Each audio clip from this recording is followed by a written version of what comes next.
Okay, hi y'all.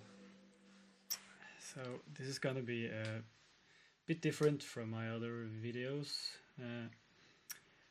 but it's something I've thought about doing for a while, and it's using the Novation Bass Station 2 analog synthesizer as a signal processor, or a stump box if you will, or yeah, can do a lot of cool things.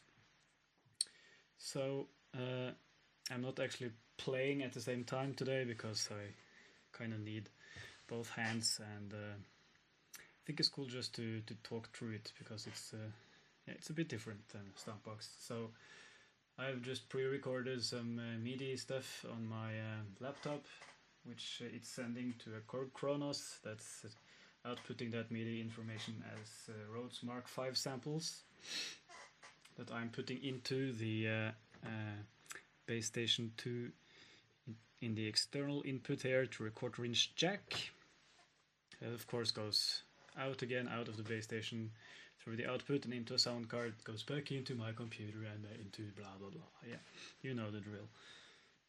And yeah, so to get some sound out of this beast, this pin needs to be in the external position. External position.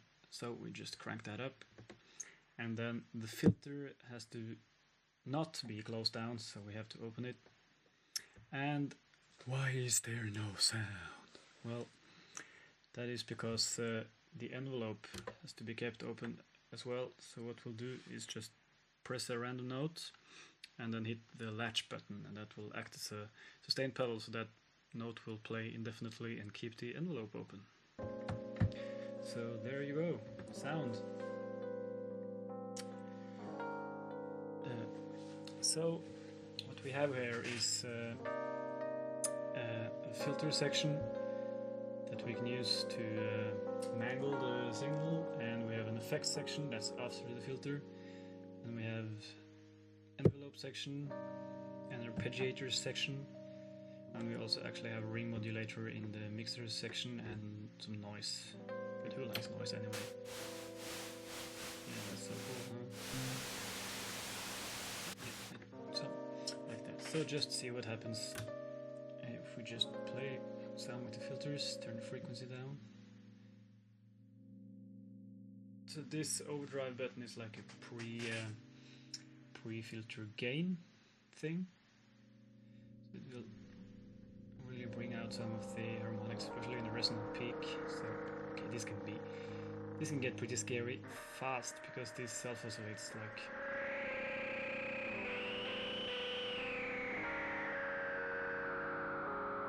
Try to not destroy your ears, sorry. So this is the 24 dB low pass filter. We also have a band pass filter and a high pass filter, and all of those three also in 12 dB slope, so that's not as aggressive.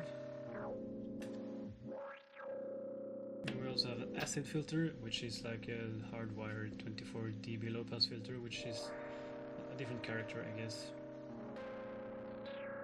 I'll maybe check in the specs later what this actually is. But yeah, we'll just go with the 24 dB low pass filter for now.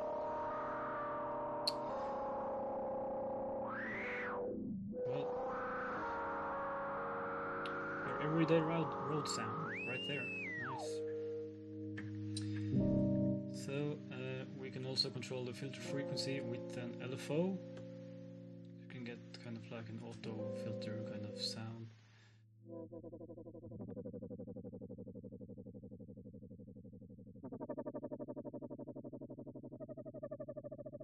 And this LFO goes up really fast, so it almost turns into distortion in its own right. Or a ring mod.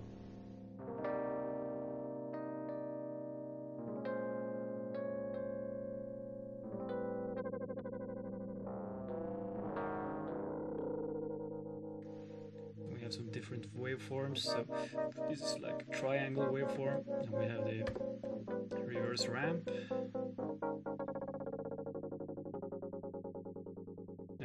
pulse, square wave, sample and hold, that's cool,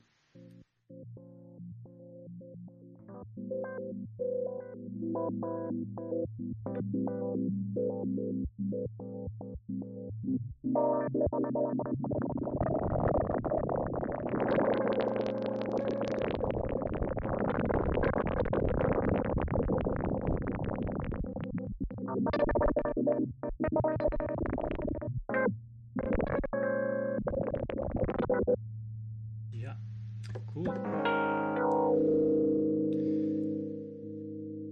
And then we have the effects section, which is after the filter. So we have an analog distortion and like a cross mode kind of thing in this button, this rotary thing. So here's the distortion.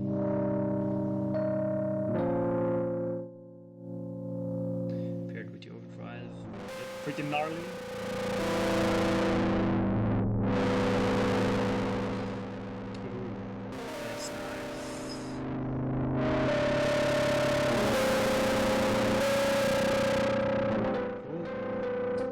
I think this will like modulate the external signal with the oscillator signal. I'm not entirely sure, but something like that.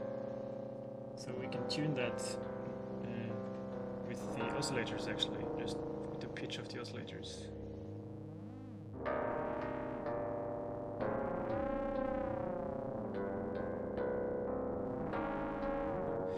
Or we can make LFO1 do it for us actually.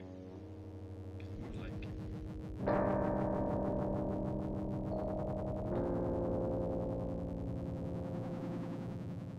so we have some different waveforms, same waveforms actually on LFO1, so let's just listen to what that sounds like on the oscillator filter mod.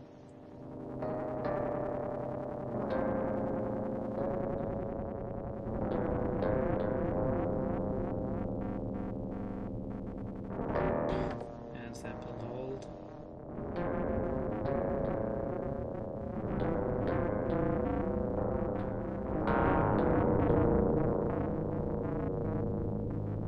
Cool, huh?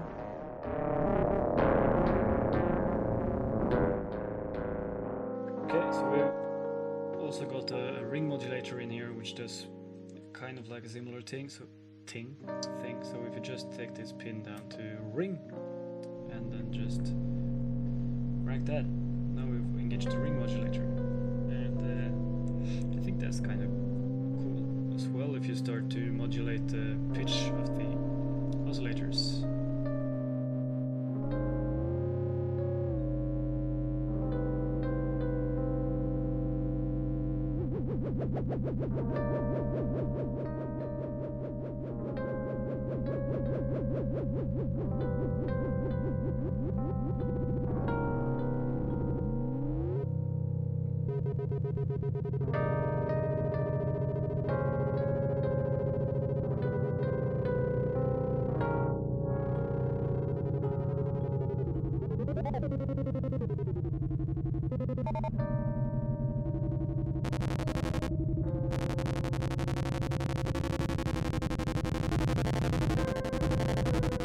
So actually set the oscillator to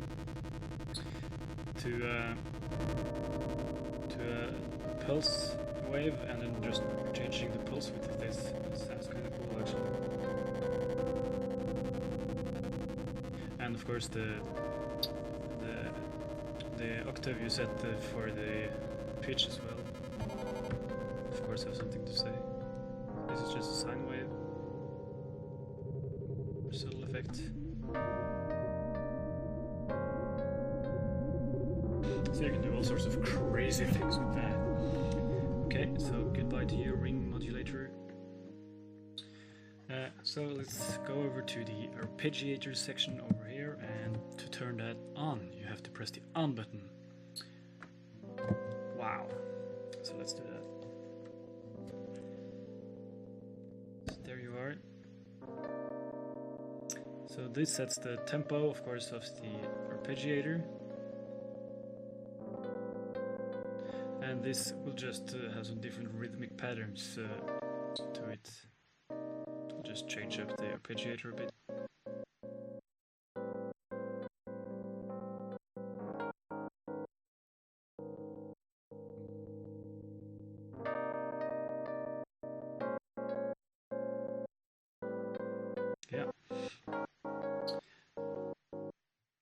what we've also got here is like, it's not like, it is actually a sequencer, it's a step sequencer.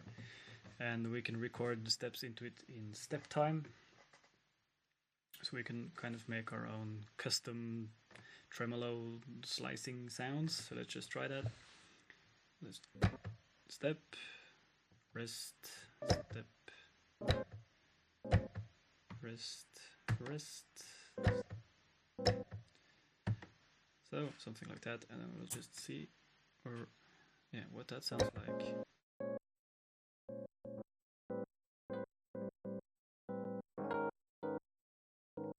And we can of course also tweak the notes in the sequencer with the envelope, so you can get like a slower attack, more like a ramping effect or swelling effect.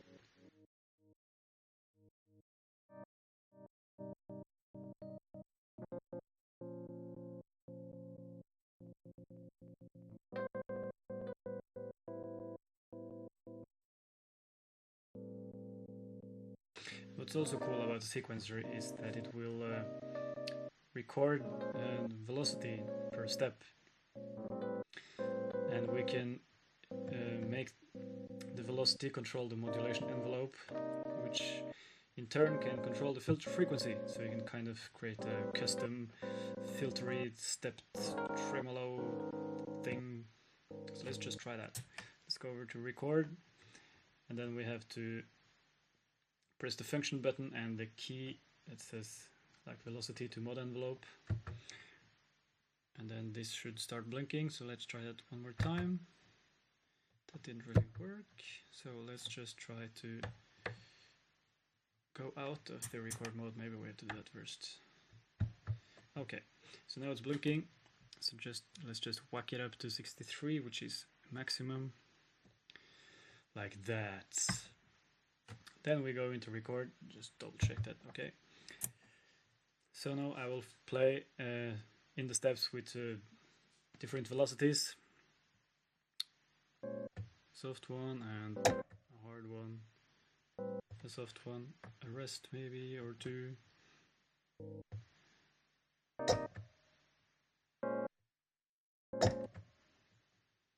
Yeah, something like that. Go to play and then just hit the note. Then we have to set the modulation envelope depth to control the filter frequency, and the filter is fully open now, so if we set it to minus values, the higher the velocity or the harder I play on the keys, the more the filter frequency will decrease. So we'll just see if we can hear that. Wasn't that easy to hear, so maybe we'll just dial that back and then take it to plus side, so it will open the harder I play. Yeah, that's a bit easier to hear. Cool. Of course we can add some resonance to that. Make some more moving stuff. Maybe drive it, get the harmonics out. And we can also add the LFO to control the filter frequency as well at the same time. You can get all sorts of crazy filter sounds. Jesus Christ. Yeah.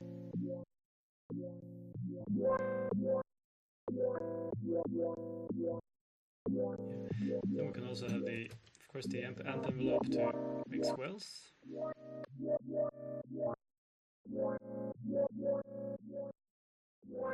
Or the modulation envelope as well to make the filter frequency move a bit more smoothly from step to step.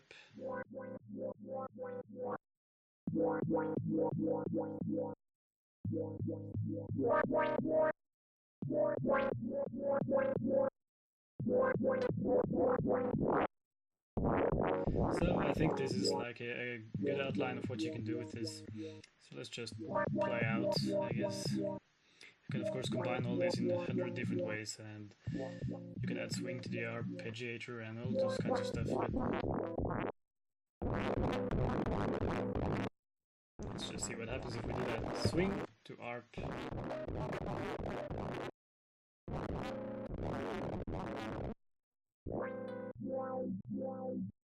I'll just hit it back to ARP mode. Well,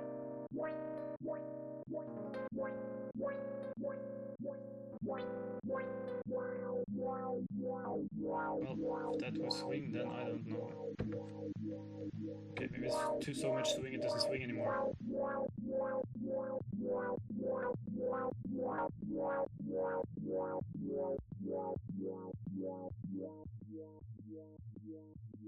There we go.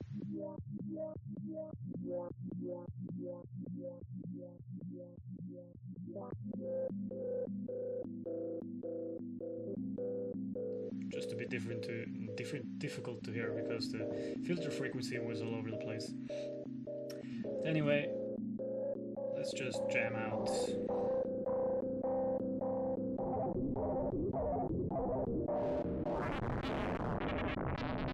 With some crazy sounds!